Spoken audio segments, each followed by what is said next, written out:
Hello नमस्कार, मैं धर्मेंद्र सिंह आपका अपने YouTube चैनल पर स्वागत करता हूं। आज की इस वीडियो में हम बात करने वाले हैं अबाउट टू वर्ब्स यानी क्रिया के बारे में बात करेंगे, क्योंकि ये पार्ट्स ऑफ स्पीच का वह टॉपिक है जो सबसे महत्वपूर्ण है। इससे रिलेटेड सारे questions Indian air force, Indian navy step by step इसको हम सीखेंगे, क्योंकि अब तक हम वर्ब के बारे में जो सीखे हैं वो कुछ कहीं से पढ़ लिया तो कुछ कहीं से पढ़ लिया, लेकिन वास्तव में एग्जैक्ट उसका हमने निचोड़ नहीं निकाला।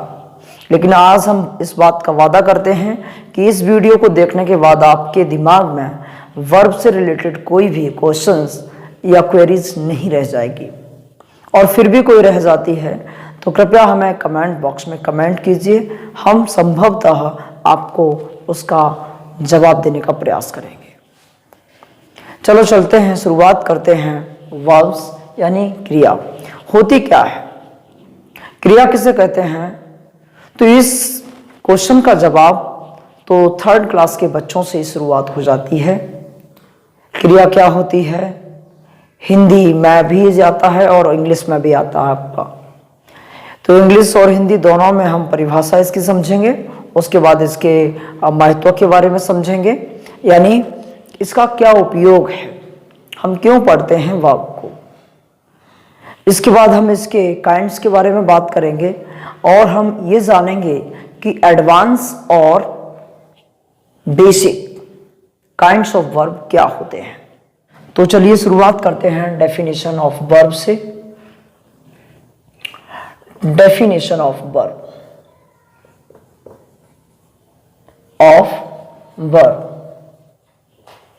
इसको हम लिखेंगे a verb is a word which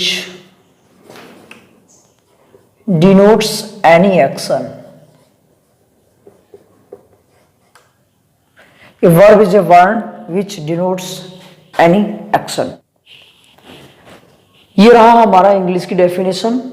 इसी को हम यदि दूसरे तरीके से बोलना चाहें तो लिखने के बाद टाइम बर्बाद नहीं करेंगे, आप ऐसे ही लिखना चाहें तो लिख लें। A verb is a word which saying something about noun और प्रोनाउन। यानी क्रिया क्या होती है जो किसी नाउन या प्रोनाउन के बारे में कुछ बताए। राम खाता है तो राम के बारे में बता रहा है, खाता है। इसका मतलब ये हुआ कि कहीं ना कहीं जो वर्ब होता है वो नाउन या प्रोनाउन अर्थात सब्जेक्ट के बारे में कुछ उसके क्रियाकलाप को बताए, उसी को हम वर्ब कहते हैं। इसकी हिंदी परिभाषा समझें तो क्या कहें? क्रिया क्या है? कार्य के करने या होने का बोध कराती है, क्रिया कहलाती है। तो यह आप डेफिनेशन तो आप बहुत तरीके से सीखे हैं, परंतु यहाँ प्रॉब्लम आती है काइंड्स ऑफ वर्ब में। बिकॉज हम जानते हैं कि काइंड्स ऑफ वर्ब जब हम किसी स्टूडेंट से पूछते हैं, हमारे यहाँ सेंटर में भी जो बच्चे होते हैं तो उनसे पूछा हमने, तो कोई बताता है कि काइंड्स ऑफ वर्ब 2 होते हैं।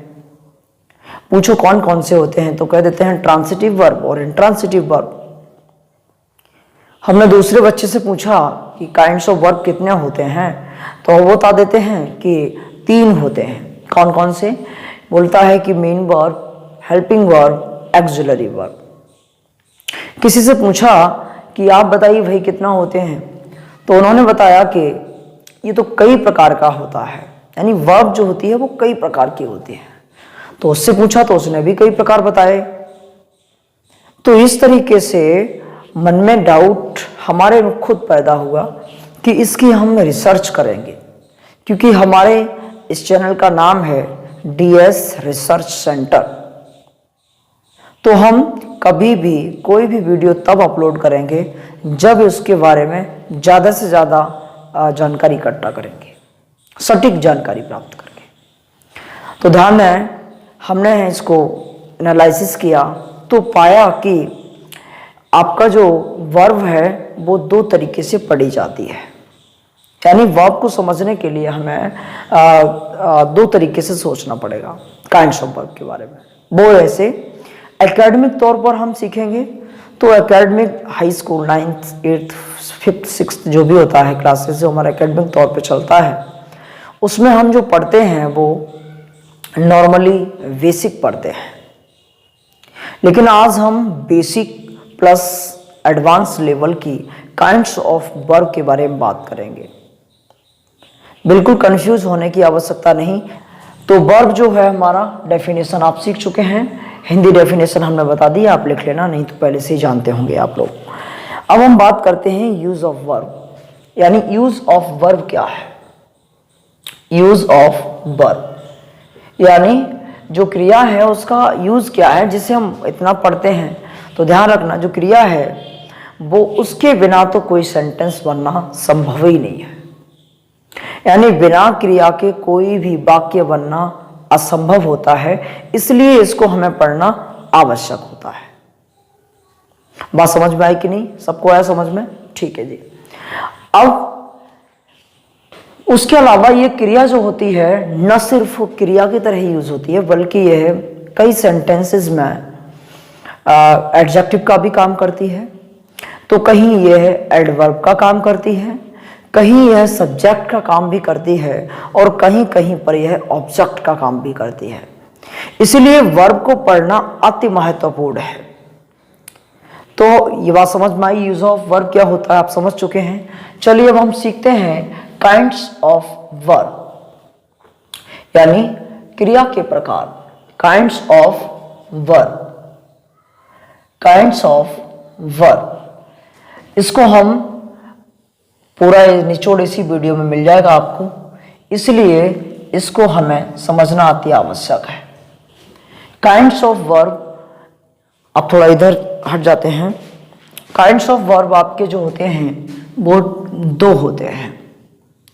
पहला है आपका फाइनाइट वर्ब। कौन सा वर्ब?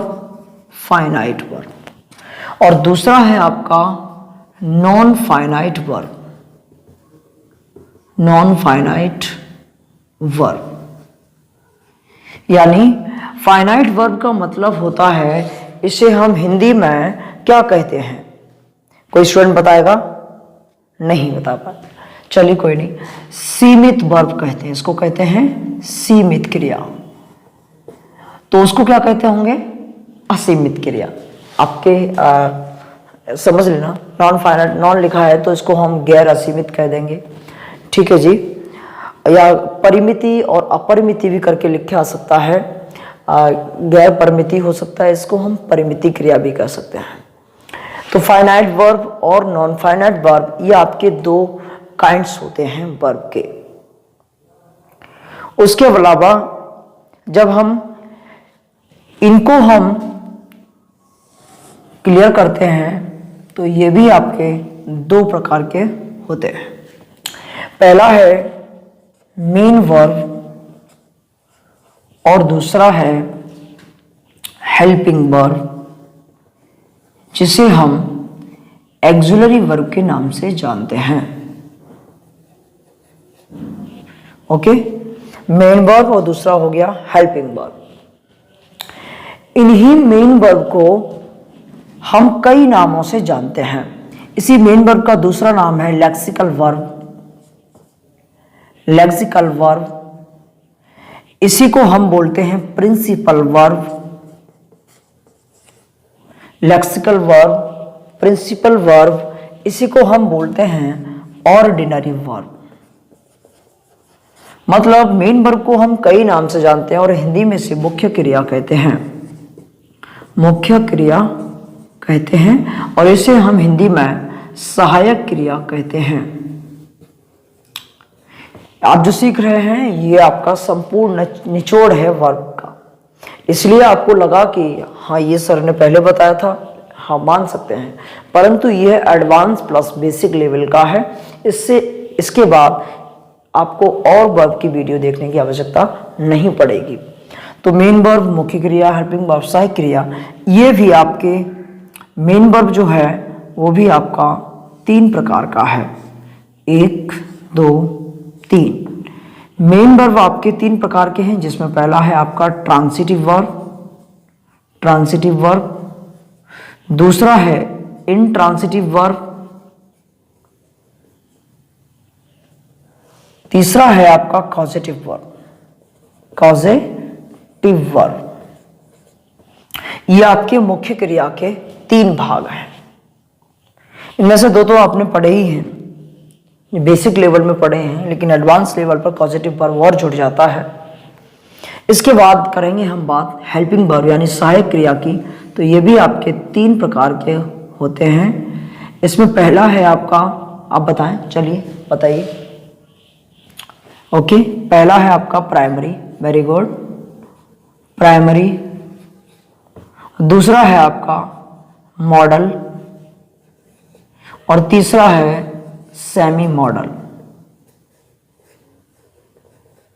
इसको बोलने का तरीका है primary axillary verb, model axillary verb, semi model axillary verb.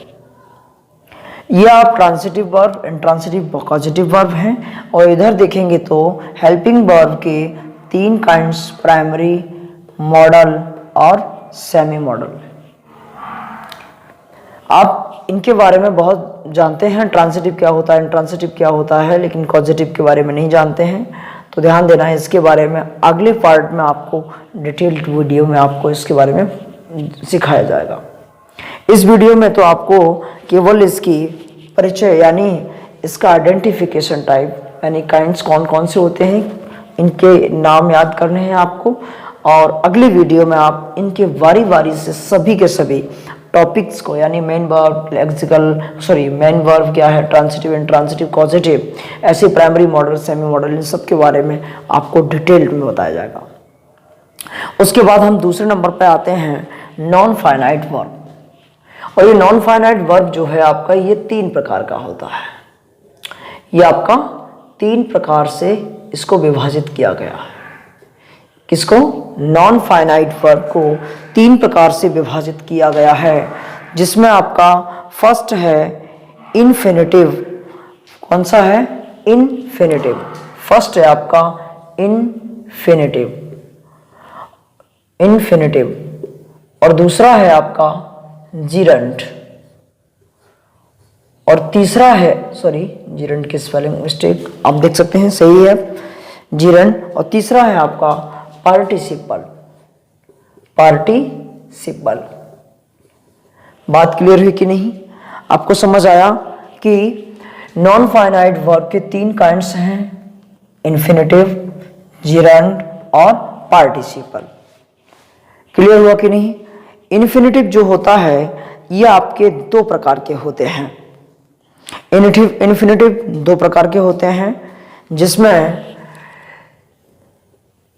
ये दो होते हैं, जिसे हम टू इन्फिनिटिव बोलते हैं, टू इन्फिनिटिव, और दूसरे को बोलते हैं bear infinitive.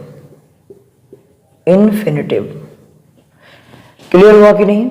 Non finite verb तीन प्रकार के होते हैं, इन्फिनिटिव, जीरंट, पार्टिसिपल, जिसमें आपका इन्फिनिटिव भी दो प्रकार का होता है, जिसमें आपका टू इन्फिनिटिव और वेयर इन्फिनिटिव। उसके बाद जीरंट की बात करेंगे तो जीरंट आपका वर्ब में आईएनजी लगाने से बनता है, इसका कोई प्रकार नहीं है। उसके बाद हम बात करेंगे पार्टिसिपल की। तो पार्टिसिपल भी आपके तीन प्रकार के होते हैं। फर्स्ट पार्टिसिपल, जिसे हम कहते हैं प्रेजेंट पार्टिसिपल।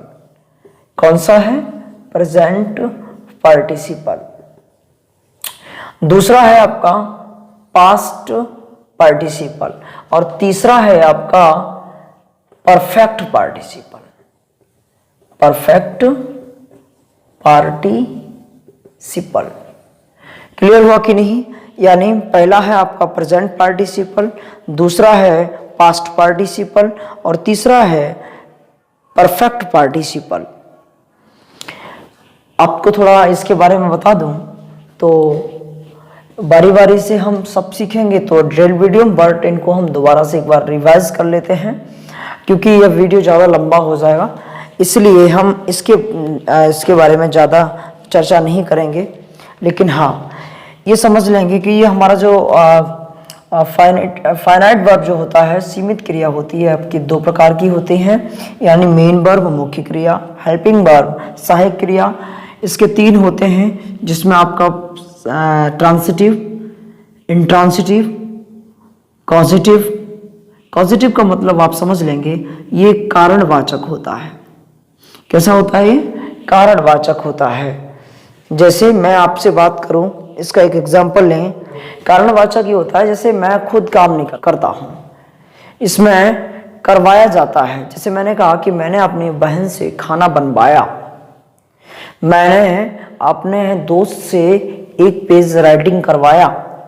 तो ऐसे सारे सेंटेंस जो होते हैं, जो खुद न करके दूसरे से करवाता है, ऐसे सेंटेंसेस में जो वर्ब लगती है उसे हम कॉजेटिव वर्ब कहते हैं। तो कॉजेटिव वर्ब आप देख लेंगे कि एक और गेट, इन दो से खास करके कॉजेटिव वर्ब बनता है। तो इसके बारे में हम डिटेल से पढ़ेंगे ही, परंतु आज हम ये चीज़ जो सीखे हैं काइंड्स ऑफ वर्ब के बारे में, वो आप इससे ज़्यादा अच्छा और वीडियो आप सर्च कर लेना, यूट्यूब पे शायद नहीं मिलेगा, कोई बात नहीं। तो आज जो आप काइंड्स ऑफ वर्ब सीखे हैं, मेरे हिसाब से तो आपका काइंड्स ऑफ वर्ब के सारे डाउट क्लियर हो गए होंगे। वर्ड और भी कोई डाउट बचता है तो आप हमें कमेंट बॉक्स में कमेंट करिए। आज के लिए इतना ही। That's sufficient for today. Now we shall discuss next day any other topic. Okay, तब तक के लिए जय हिंद, वंदे मातरम।